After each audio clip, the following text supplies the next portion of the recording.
এবার করোনায় মারা গেলেন সিলেটের সাবেক মেয়র আওয়ামী লীগ নেতা বদরুদ্দিন আহমদ কামরান। মরদেহ নেওয়া হচ্ছে সিলেটে রাষ্ট্রপতি ও প্রধানমন্ত্রীর শোক।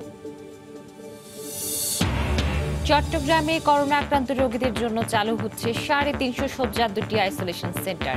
বিনামূল্যে পাওয়া যাবে চিকিৎসা, গড়ে তোলা হচ্ছে মিনি হাসপাতালও। করোনা মোকাবেলায় রেড জোনের তালিকা দিলেও তা সুনির্দিষ্ট নয়। তথ্য না থাকায় বিপাকের স্বাস্থ্য অধিদপ্তর শুরুতে গলদ থাকায় মাসুল দিতে হচ্ছে এখন, বলছেন বিশেষজ্ঞরা। তথ্যগত ভুলের কারণে ঈদের প্রধানমন্ত্রীর দেয়া আর্থিক সহায়তা পাননি রংপুরের 1 লক্ষ পরিবার।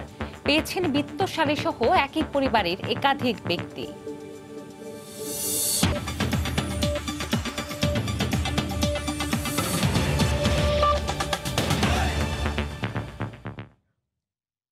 সংবাদের সঙ্গে আছি আমি মৌসুমী মো। সিলেট সিটি কর্পোরেশনের সাবেক মেয়র ও আওয়ামী লীগ নেতা বদরুদ্দিন আহমদ কামরান করোনায় আক্রান্ত হয়ে মারা গেছেন। তার মৃত্যুতে শোক জানিয়েছেন রাষ্ট্রপতি ও প্রধানমন্ত্রী। সোমবার দিবাগত রাত 3টার দিকে ঢাকার সম্মিলিত সামরিক হাসপাতালে চিকিৎসাধীন অবস্থায় তিনি মারা যান। তার মরদেহ সিলেটে নিয়ে যাওয়া হচ্ছে, সেখানে তাকে দাফনের কথা রয়েছে। তার স্ত্রী আসমা কামরানও করোনায় আক্রান্ত। এই চেয়ার টেবিলে বসে কর্মীদের সমস্যার কথা শুনতেন, দলকে সুসংগঠিত করার পরিকল্পনা গ্রহণ করতেন যিনি, তিনি আজ না ফেরার দেশে। 5 জুন করোনা পজিটিভ আসার 10 দিনের মধ্যে চলে গেলেন বদরুদ্দিন আহমদ কামরান। তার এই মৃত্যুতে শোকাহত দীর্ঘ রাজনৈতিক সহযোদ্ধারা। আমি মনে করি আমি আমার একজন রাজনৈতিক অভিভাবককে হারালাম, আর সিলেটবাসী মনে করে তারাও তাদের একজন অকৃত্রিম বন্ধুকে, একজন নেতাকে হারালো। তার স্ত্রী, তার ছেলে মেয়ে, তাদেরকে আল্লাহ এই সুখ সহ্য করার ক্ষমতা দেখার। আমরা যারা রাজনৈতিক সহকর্মী আছি তার, আমরা চাই দেশের জনগণ বাঁচুক, সবাই শান্তি থাকুক। বদরুদ্দিন আহমদ কামরান শুধু মাঠে ময়দানের অভিভাবক ছিলেন না, তিনি যৌথ পরিবারে কাণ্ডারি ছিলেন বলেও জানান তার ছোট ভাই। সন্তানের মতোই দেখতেন, এই জিনিসটা তো আর পাবো না। সুখে দুঃখে মানুষের পাশে থাকতেন, সেটা আমি 1973 থেকে দেখে আসছি। সিটি কর্পোরেশনের কবরস্থানে তাকে দাফন করার কথা রয়েছে। তার স্ত্রী আসমা কামরানও করোনায় আক্রান্ত। সময় সংবাদ, সিলেট। এই মুহূর্তে সিলেটে বদরুদ্দিন আহমদ কামরানের বাসভবনের সামনে রয়েছেন রিপোর্টার ইকরামুল কবির। সরাসরি চলে যাচ্ছি তার কাছে। ইকরাম, পুরো সিলেটবাসী শোকে স্তব্ধ। তাদের নেতা, সিলেটবাসীর দীর্ঘদিনের অভিভাবক, যিনি অর্ধশত বছর ধরে রাজনীতি করে এবং বিভিন্নভাবে অভিভাবকত্ব নিয়ে দাপটের সাথে সিলেটে রাজনীতি করে গেছেন এবং জনপ্রতিনিধিত্ব করে গেছেন, সেই বদরুদ্দিন আহমদ কামরান গত রাত 2:30টার সময় শেষ নিঃশ্বাস ত্যাগ করেছেন। তিনি করোনা আক্রান্ত হওয়ার 10 দিনের মধ্যে তিনি না ফেরার দেশে চলে গেছেন। আমি এখন আছি এই সাবেক মেয়র বদরুদ্দিন আহমদ কামরানের বাসায়। এই বাসায় বিভিন্ন জায়গা থেকে তার বিভিন্ন রাজনৈতিক জীবনের সহযোদ্ধারা আসছেন, তার আত্মীয় স্বজনরা আসছেন।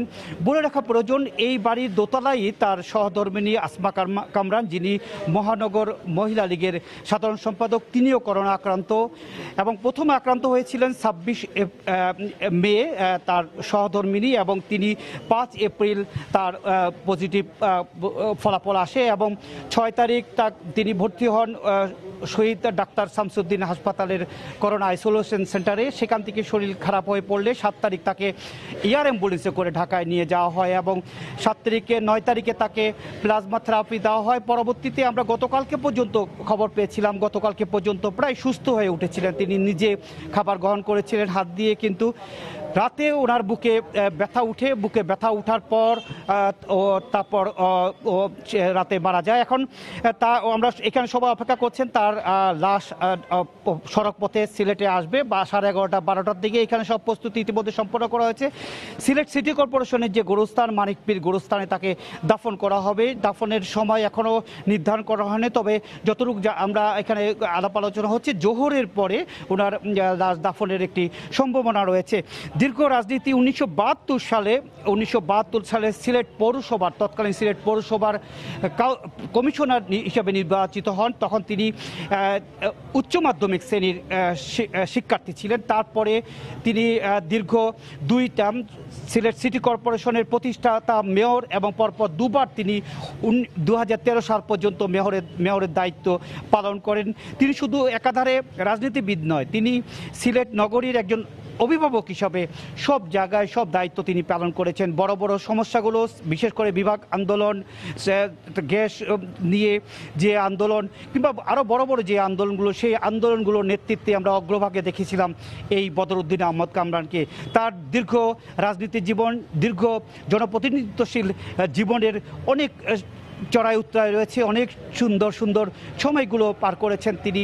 তার সান্নিধ্যে যারা ছিলেন, তার সাথে যারা ছিলেন, তারা সবাই আজকে শোকে বিহ্বল, সবাই তারা শোকাহত এবং সবাই আসছে বিভিন্নভাবে এসে সমবেদনা জানিয়ে যাচ্ছে। সব কিছু মিলে বলা যায় বদরউদ্দিন আহমদ কামরানের এই ছড়ার পাড়ের বাসায় এখন একটি শোকের মাতন চলছে। এই মাতন চলবে আগামী দিনগুলোতে। সবাই চাচ্ছেন তার সেই তিনি যেভাবে কর্মময় জীবন চালিয়ে গিয়েছেন, তাকে সেই স্মরণ করার জন্য সবাই মনে রাখবেন সারাটা জীবন, বাকি জীবনটি।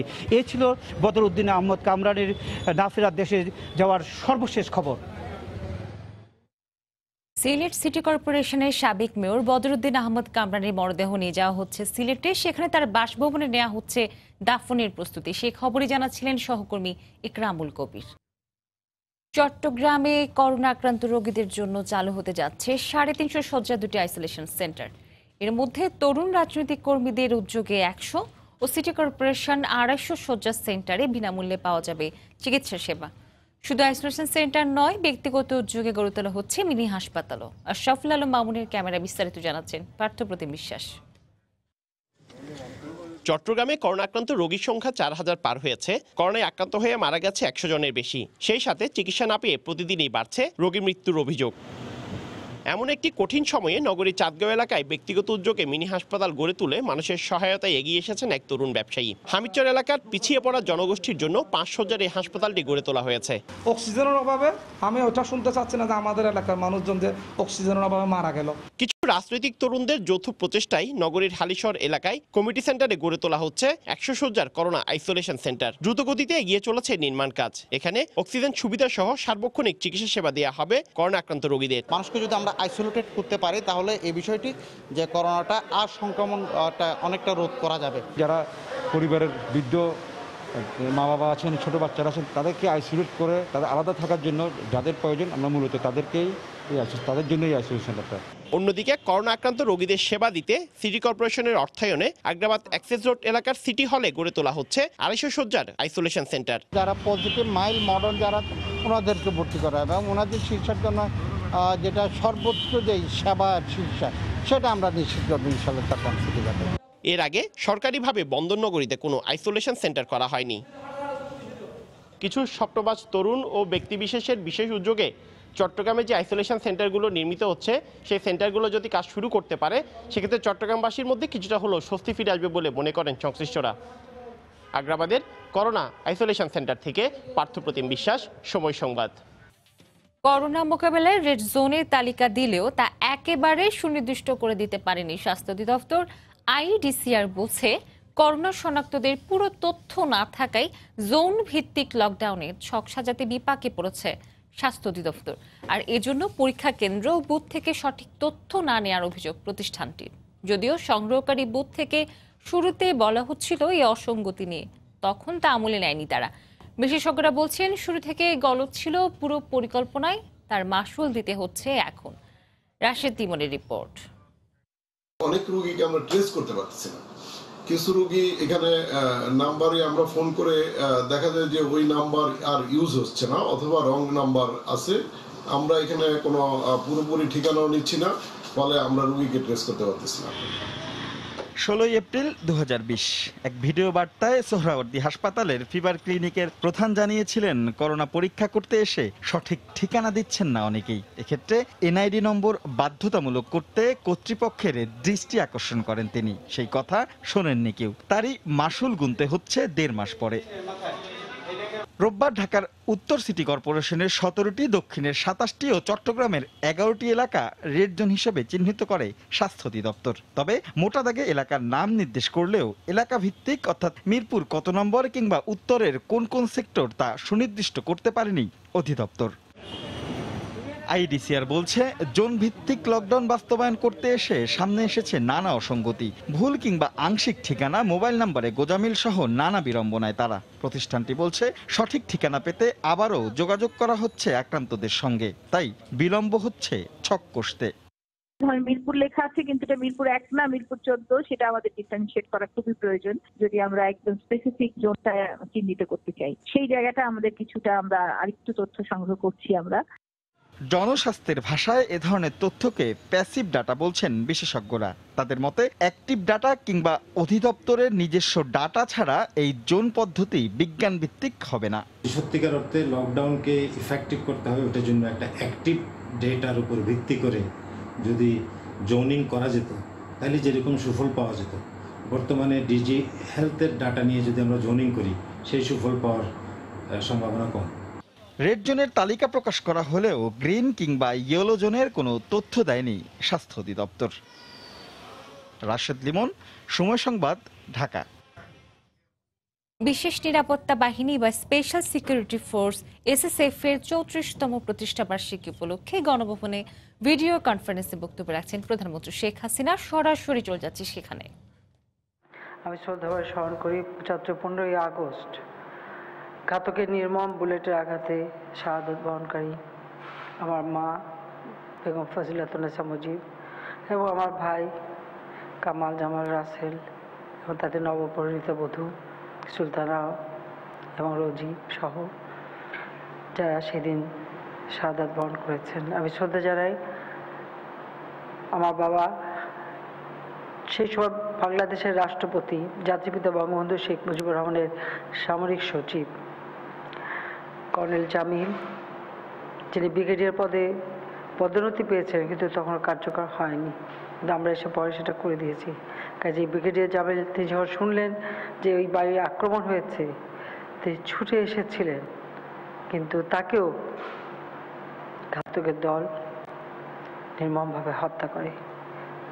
ওই বাড়িতে উপস্থিত কর্মরত পুলিশ অফিসার একজন নিহত হন এবং একজন আহত হয়। সেদিন যারা জীবন দিয়েছে তাদের কথা আমি স্মরণ করি।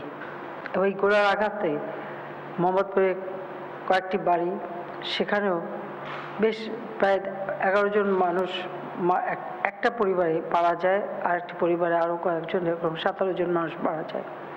আমি তাদেরকেও স্মরণ করছি।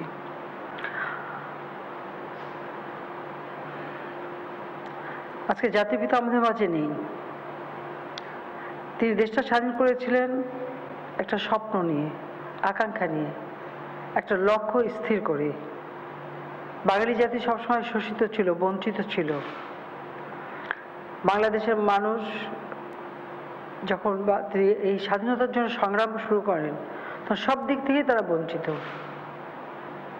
একবেলা ক্ষুধার অন্ন জোটাতে তাদের কষ্ট পেতে হতো, থাকার ঘর ছিল না, রোগী চিকিৎসা ছিল না, শিক্ষার ব্যবস্থা ছিল না। কাজে এই জাতিকে একটা সুন্দর জীবন তিনি দেবেন, ক্ষুধামুক্ত দারিদ্র্যমুক্ত সোনার বাংলাদেশ গড়ে তুলবেন, এটাই ছিল তার জীবনের স্বপ্ন। সেই বাঙালির জন্য একটা সুন্দর ভবিষ্যৎ রচনার জন্য তিনি তার নিজের জীবনকে উৎসর্গ করেছিলেন। তার জীবনের সব রকম ত্যাগ তিনি স্বীকার করেছিলেন এবং বাঙালির পক্ষে কথা বলতে গিয়ে বারবার কারাবরণ করেছেন। তার বিরুদ্ধে লেখা, তার বিরুদ্ধে যে সমস্ত নোটস সেই সময়কার গোয়েন্দা সংস্থা তারা দিয়েছিল উপরে, সেই নোটসগুলি এবং সেই ফাইলগুলি সব আমি সংগ্রহ করি। একজন মানুষের বিরুদ্ধে, আমি জানি না পৃথিবীর আর কোনো দেশে এরকম আছে কিনা, 46টা ফাইল, 48 খণ্ড, 40,000-এর উপরে পাতা। তার বিরুদ্ধে কোথায় যাচ্ছেন, কি করছেন, সেই 48 সাল থেকে নিয়ে 71 সাল পর্যন্ত এই সমস্ত তথ্যগুলি আমি সংগ্রহ করে সেগুলি এখন আমরা প্রচার করছি। আমি মনে করি যারা এই নিরাপত্তার সাথে কাজ করেন তাদেরকে এগুলো একটু এ সম্পর্কে একটু জানা দরকার, যে একটা সেই সবাকার গোয়েন্দা সংস্থা কীভাবে তারা অনুসরণ করতো, কীভাবে কাজ করতো, এবং তাদের এই লেখনীটা এখানে অনেক খবরও জানা যায়। প্রকৃতপক্ষে আমরা যে বাংলাদেশ স্বাধীন, এই স্বাধীনতার ইতিহাসটা কিন্তু ওই গোয়েন্দা রিপোর্ট থেকেই কিন্তু বেরিয়ে আসে যে তিনি ধীরে ধীরে একটি জাতিকে কিভাবে স্বাধীনতার চেতনায় উদ্বুদ্ধ করেছিলেন, এবং তারই ডাকে সাড়া দিয়ে বাঙালি অসহযোগ আন্দোলন করে এবং অসহযোগ আন্দোলন থেকে সশস্ত্র বিপ্লব করে আমাদের এই দেশটা স্বাধীন হয়। মহান মুক্তিযুদ্ধে আমরা বিজয় অর্জন করি। যে বাঙালি সবসময় অবহেলিত ছিল, সেই বাঙালি জাতি যখন একটা স্বাধীন রাষ্ট্র পেল, সেই স্বাধীন রাষ্ট্রকে তিনি গড়ে তুলতে চেয়েছিলেন এবং সে পরিকল্পনা তিনি নিয়েছিলেন, সে সুদূর প্রসারী পরিকল্পনা, কিন্তু সেটা তিনি বাস্তবায়িত করতে পারেনি। মাত্র 3.5 বছর হাতে সময় পেয়েছে। যুদ্ধবিধ্বস্ত দেশ গড়ে তুলে যখন অর্থনৈতিক উন্নয়নের পথে পা বাড়ান, তখনই তাকে নির্মমভাবে হত্যা করা হয়। এবং এই হত্যার পর একটার পর একটা কূপ, বাংলাদেশে সেই সময় 19টা কূপ হয়েছে প্রতিনিয়ত। ওই সেনাবাহিনীতে বিধবার কান্না, সন্তানহারা মাতার কান্না, পিতা হারা সন্তানের কান্না, এইরকম একটা দুর্বিষহ অবস্থা ছিল। 6 বছর বিদেশে ছিলাম, আসতে পারিনি, নিষিদ্ধ ছিলাম। বাংলাদেশের মানুষ যখন আমাকে, বিশেষ করে বাংলাদেশ আওয়ামী লীগ আমার অনুপস্থিতিতে আমাকে সভাপতি নির্বাচিত করে, একরকম জোর করে আমি দেশে ফিরে আসি এবং সারা বাংলাদেশ ঘুরি। এবং আমারও লক্ষ্য যে এই বাংলাদেশের মানুষকে তাদের ক্ষুধার অন্ন নিশ্চিত করা, তাদের ভাগ্য পরিবর্তন করা, তাদের জন্য একটা সুন্দর জীবন দেওয়া, যেখানে কোনো শোষণ বঞ্চনা থাকবে না, শিক্ষায় দীক্ষায় জ্ঞান বিজ্ঞানে এই জাতি সারা বিশ্বে মাথা উঁচু করে চলবে। আর বাংলাদেশ যে রাষ্ট্র আমরা লাখো শহীদের রক্তের বিনিময়ে অর্জন করেছি, সেই রাষ্ট্র বিশ্ব দরবারে মর্যাদার সাথে চলবে। আর সেই লক্ষ্য নিয়ে কাজ করতে যে প্রতি পদে পদে অনেক বাধার সম্মুখীন হয়েছে, এটা ঠিক, কিন্তু বাধা অতিক্রম করেই চলতে হয়েছে, এটা খুব স্বাভাবিক। আমি জানি এটা যে কোনো সময়, এবং এর জন্য জীবনে ঝুঁকিও নিতে হয়। তাই মাঝে মাঝে এটা মনে করি যে আমার সাথে যারা কাজ করে বা আমার নিরাপত্তায় যারা, তাদের জীবনটা অত্যন্ত ঝুঁকিপূর্ণ। আর আমাদের এসএসএফের প্রত্যেকটা সদস্য আমি দেখেছি অত্যন্ত আন্তরিকতার সাথে নিজের জীবনের ঝুঁকি নিয়ে এই নিরাপত্তা ব্যবস্থা করে থাকে। সেই জন্য সবাইকে আমি আন্তরিক ধন্যবাদ জানাচ্ছি এবং আমি সকলের জন্য দোয়া করি। ঠিক যেভাবে প্রতিদিন নামাজ পড়ে আমি আমার নিজের সন্তান এবং আমার দেশবাসী এবং সেই সাথে আমার সঙ্গে যারা কাজ করে সকলের জন্য আমি দোয়া করি যেন সবাইকে আল্লাহ যেন নিরাপদে রাখে। আজকে এমন একটা পরিবেশে আমরা এই অনুষ্ঠান করছি যে আমার নিজের অফিস, আমি সেখানে বসতে পারিনি, আমি গণভবন থেকে ভিডিও কনফারেন্সের মাধ্যমে করে যাচ্ছে। যদিও হ্যাঁ, বাংলাদেশ ডিজিটাল বাংলাদেশ হবে 2008-এর নির্বাচনে ইতিহাস সেই ঘোষণা দিয়েছিলাম। আজকে সেই ডিজিটাল পদ্ধতিতে এটা করতে পারছি। আর এই ডিজিটাল করেছিলাম বলে আজকে করোনা নামে যে একটা ভাইরাস সারা বিশ্বকে আজকে একেবারে স্থবির করে দিয়েছে, তারপরেও আমরা আমাদের দেশের মানুষের সেবা করতে পারছি, তাদের জন্য কাজ করতে পারছি, তাদের চিকিৎসা সেবা দেওয়া থেকে শুরু করে আর্থিক সহযোগিতা থেকে শুরু করে সব ধরনের সুযোগ আমরা দিতে পারছি, যেহেতু আজকে সত্যি বাংলাদেশ আমরা ডিজিটাল করেছি। সেদিক থেকে একটা যে আমরা একটা প্রযুক্তি ব্যবহার করছি, এটা আমাদের আনন্দের বিষয়। আর দুঃখের বিষয় হলো যারা প্রতিনিয়ত আমার জন্য কাজ করে আমি তাদের কাছে যেতে পারছি না, আমাকে দূরের থেকে কথা বলতে হচ্ছে, এটা হচ্ছে সবথেকে কষ্টের। তারপর আমি বলবো সবাই ভালো থাকবে, সুস্থ থাকবে, সেটাই আমি কামনা করি। আমি যখন সরকার গঠন করি তখন আমি দেখেছিলাম যে আমাদের এসএসএফের মানে প্রতিনিয়ত তাদেরকে যেহেতু একটা মানে যে শুধু রাষ্ট্রের সরকার প্রধান বা রাষ্ট্রপ্রধান না, আমাদের দেশে প্রচুর বিদেশি অতিথি আসে, ভিআইপিরা আসে, অনেক দেশের রাষ্ট্রপ্রধান সরকার প্রধানরা আসে, তাদেরও নিরাপত্তা আমাদের নিশ্চিত করতে হয়।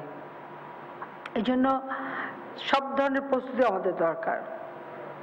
অনেক সময় আমরা দেখেছি যে সেই সময় আমি যখন প্রথমবার সরকারে আসি, ঠিক ওই ধরনের মানে নিরাপত্তা দেওয়ার মতো আধুনিক তেমন কিছু আমাদের ছিল না, বা সংখ্যার দিক থেকে কম ছিল।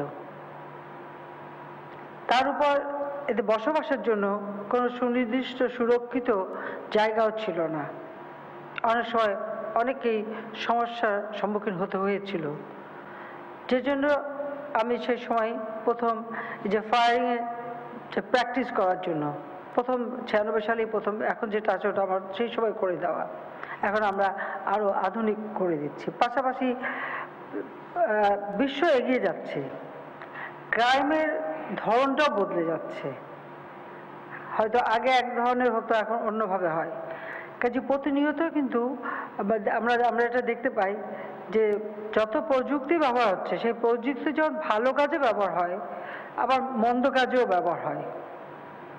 সেদিকে লক্ষ্য রেখে আমাদের যারা নিরাপত্তায় আছে তাদেরকেও সেই আধুনিক প্রযুক্তি জ্ঞান সম্পন্ন হতে হবে। কি ধরনের ক্রাইম হচ্ছে সেটা জেনে নিয়ে তার সঙ্গে সেটাকে কিভাবে প্রতিরোধ করতে হবে, তার জন্য যেমন প্রশিক্ষণ প্রয়োজন, প্রশিক্ষণের সাথে সাথে ইকুইপমেন্টসও দরকার। আমরা যতদূর আমরা পেয়েছি, আমরা কিন্তু আমাদের SSF এর জন্য সবে আমি গিয়েছি, আমি ডিটেলসে যাব না, ডিটেলসে বলা বোধহয় ঠিকও হবে না, কিন্তু এটা নিশ্চয়ই আপনারা জানেন যে সব ধরনের ব্যবস্থা যখন যেটা আধুনিক আসে তখন পাওয়া যায়, সেটা আমরা সংগ্রহ করার চেষ্টা করি। এখানে শুধু যাকে নিরাপত্তা দেওয়া হচ্ছে তারই নিরাপত্তা না, যারা নিরাপত্তা দেবে তাদেরটাও আমাকে চিন্তা করতে হয়। আর সেটা যদি চিন্তা না করতাম তাহলে হয়তো আমি এগুলি কিছুই মেনে নিতাম না। এটা হলো বাস্তবতা। কারণ আমি যখন বাংলাদেশে এসেছিলাম আমি জানতাম যে সেই সময় আমার বাবা মা ভাইয়ের খুনিরা তারা ক্ষমতায়, তারা দল করছে, তারা ব্যবসা বাণিজ্য করছে, তারা খুব অত্যন্ত শক্তিশালী, বিভিন্ন দূতাবাসে চাকরি করে, এবং তাদের ভিতরে একটা মানে খুব একটা অন্যরকম চিন্তা তাদের। আমাদের মহান মুক্তিযুদ্ধ চলাকালীন সময়ে যারা গণহত্যা চালিয়েছে, নারী ধর্ষণ করেছে, লুটপাট করেছে, আমাদের পাকিস্তানি বাহিনীর দোসর ছিল, তারা ক্ষমতায়। স্বাভাবিকভাবে একদিকে যেমন যুদ্ধাপরাধীরা ক্ষমতা, একদিকে খুনিরা ক্ষমতায়। সেই পরিবেশে বাংলাদেশ যখন ফিরেছি, ধর আমার তো কিছুই ছিল না, আমার চলাটা গাড়িও ছিল না, আমি এটা চিন্তাও করিনি। বাস ভাড়া করে চড়েছি, রিক্সা ভ্যানে চড়েছি, নৌকায় চড়েছি, সারা বাংলাদেশ ঘুরেছি। কি কারণে করেছি? একটাই কারণ, যে দেশের জন্য আমাকে কিছু করতে হবে। আমার বাবা যে কাজটা করতে পারেনি সেটা আমাকে সম্পূর্ণ করতে হবে। আমি কৃতজ্ঞতা জানাই বাংলাদেশের জনগণের কাছে যে তারা আমাকে ভোট দিয়েছে, নির্বাচিত করেছে, সুযোগ দিয়েছে তাদের সেবা করার। আর যার ফলে আজকে বাংলাদেশ, আমরা অন্তত একটু বলতে পারি যে এই করোনা ভাইরাসটা এসে আমাদের সকল অগ্রযাত্রাটা থামিয়ে দিয়েছে। সেজন্য সত্যি মাঝে মাঝে কষ্ট হয়, কিন্তু আজকে আমরা কিন্তু আমাদের দারিদ্র যেখানে আমরা পেয়েছিলাম 40 ভাগ, সেটাকে আমরা 20 ভাগে নামিয়ে এনেছি। আমাদের প্রবৃদ্ধি আমরা 8.1 ভাগে উঠিয়েছিলাম। আমাদের মূল্যস্ফীতি আমরা কিন্তু তার 5 থেকে 5.56 মধ্যে রাখতে সক্ষম হয়েছিলাম। আমরা মাথাপিছু আয় বৃদ্ধি করেছি, গ্রামের অর্থনীতিকে আমরা উন্নতি করেছি, এবং সেই সাথে আমাদের সকল সরকারি বেতন ভাতা যারা পায় সকলের বেতন ভাতা আমি বৃদ্ধি করে দিয়েছিলাম, যেন প্রত্যেকে তার নিজ সংসারটা সচ্ছলভাবে চালাতে পারে। ছেলে মেয়েদের পড়াশোনার জন্য বিনা পয়সায় বই দেওয়া থেকে শুরু করে চিকিৎসা সেবা মানুষের দূরে পৌঁছে দেওয়া, অর্থাৎ সামাজিকভাবে অর্থনৈতিকভাবে কিভাবে আমাদের দেশের মানুষ উঠে দাঁড়াবে সেদিকে বিশেষ আমরা দৃষ্টি দিয়েছি এবং কাজ করেছি, এবং বেসরকারি খাতকে উন্মুক্ত করে কর্মসংস্থান ব্যবস্থা করেছি, যার ফলে আমরা এগিয়ে যাচ্ছিলাম খুব দ্রুত গতিতে।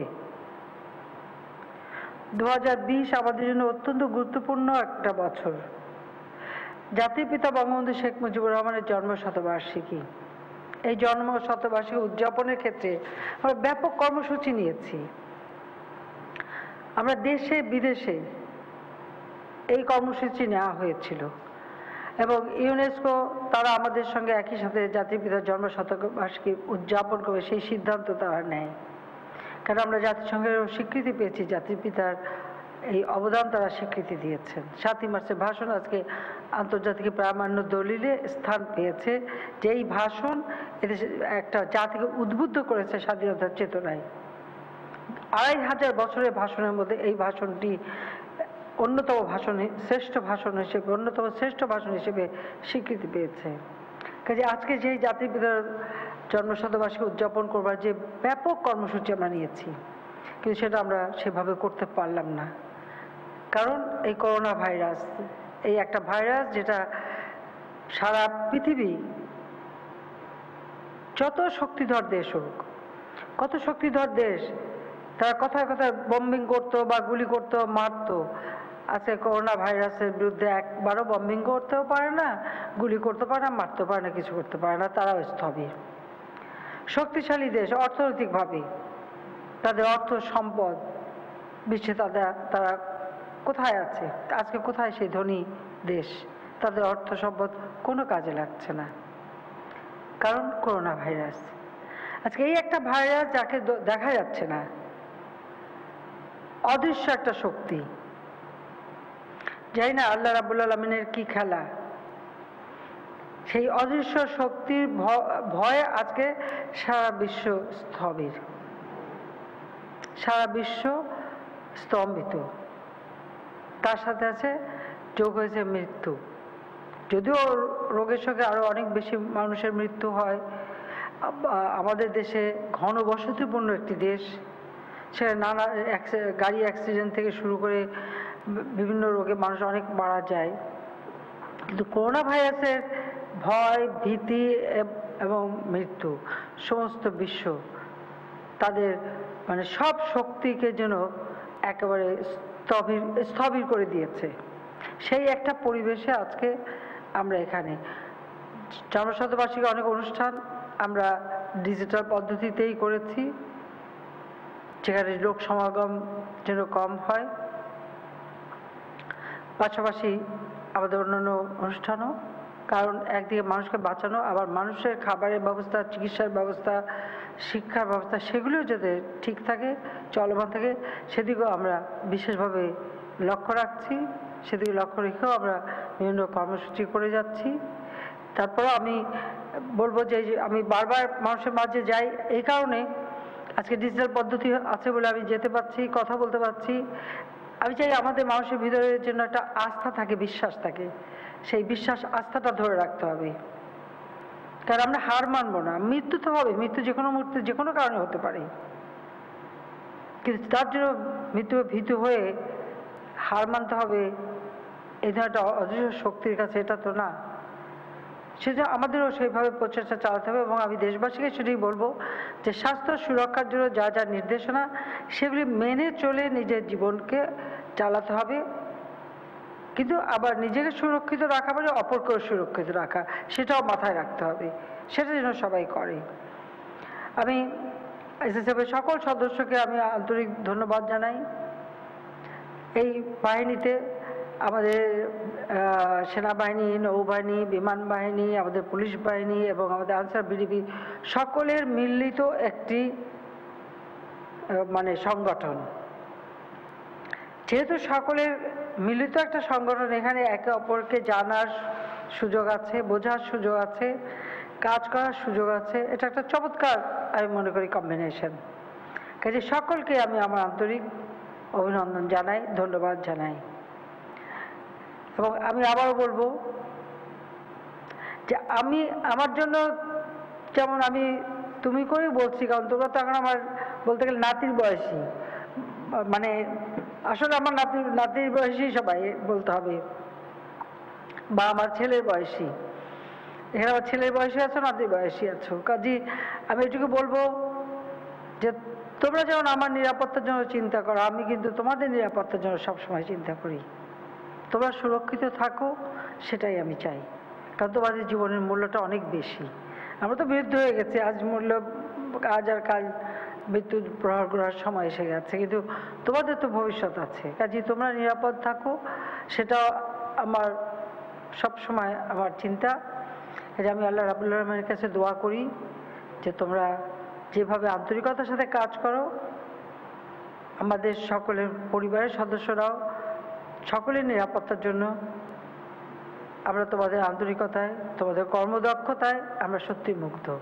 সেই জন্য সবাইকে আন্তরিক আমার ধন্যবাদ জানাচ্ছি, এবং তোমরা সুস্থ থাকো, ভালো থাকো, এবং এই প্রতিষ্ঠাবার্ষিকী তোমরা ঠিক আগে যেভাবে একটা আনন্দমুখর পরিবেশে করা হতো হয়তো সেভাবে আর করা যাচ্ছে না, তারপরেও মানে সেই স্বাস্থ্য সুরক্ষার নিয়মটা মেনে যতটুকু উৎসব আনন্দ করার তোমরা করবে সেটাও চাই।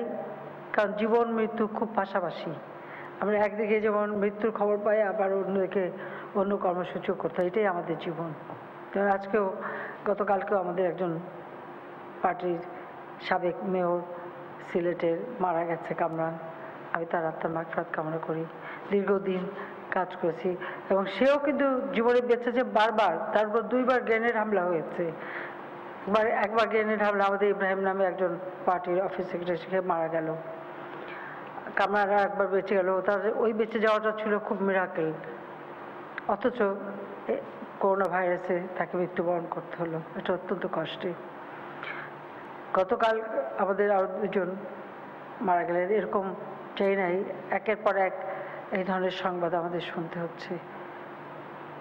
একদিকে শোক ব্যথা, অপরদিকে আমাদের জীবনকে চালিয়ে নিয়ে যেতে হবে, তো সেইভাবে সেটাকে বাস্তবকে মেনেই চলতে হবে।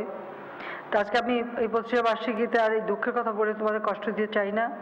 আমি এটাই চাই যে তোমরা যেখানে থাকবে, আর্ট হচ্ছে প্রশিক্ষণটার জন্য এখানে ডিজি আছে, আমি সবসময় বলবো প্রশিক্ষণটা অব্যাহত রাখতে হবে।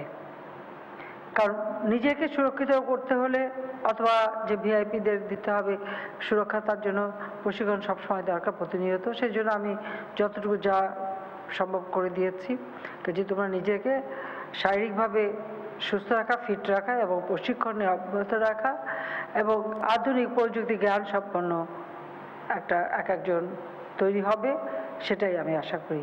তো সবাই ভালো থাকো, সুস্থ থাকো, সেই দোয়া করি।